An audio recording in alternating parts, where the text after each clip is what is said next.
अस्सलाम वालेकुम। अब पिछले लेक्चर में मैंने आपको बताया था लेयर्स को सेलेक्ट कैसे करना है। हम अगर मल्टीपल लेयर पर काम कर रहे हैं, अगर हम एक लेयर को सेलेक्ट करना है या एक से ज़्यादा लेयर को सेलेक्ट करना है।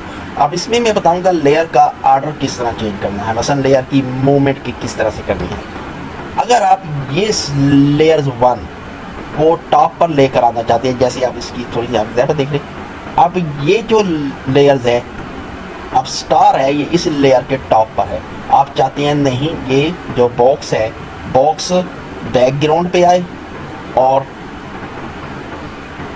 सर्कल टॉप पर आए। उसके लिए आप क्या करेंगे, आप इस लेयर को सेलेक्ट करके और ड्रैग करके टॉप पर लेकर चले जाएंगे। अब क्या होगा, ये बैकग्राउंड पर चला गया और ये टॉप पर आ गया।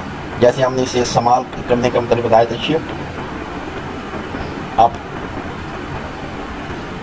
आर्ट के साथ इसे आप इसे संभाल कर सकते हैं इस तरह से।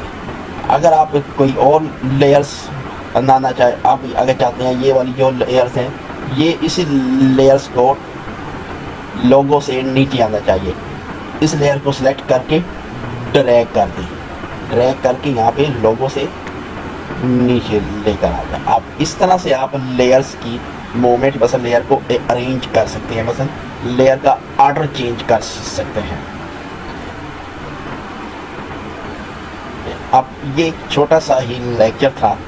अब अच्छा, आप इस तरह से भी कर सकते हैं, अगर आपने 2 लेयर सेलेक्ट की हुई हैं, 2 लेयर, आप मल्टीपल लेयर्स की भी मूवमेंट कर सकते हैं, सोल्टिंग कर सकते हैं।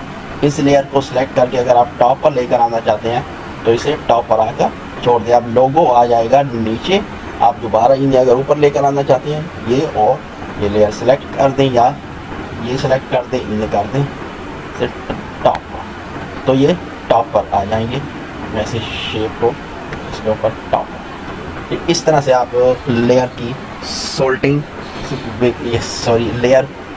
लेयर का ऑर्डर चेंज कर सकते हो, उनकी तरतीब चेंज कर सकते हो।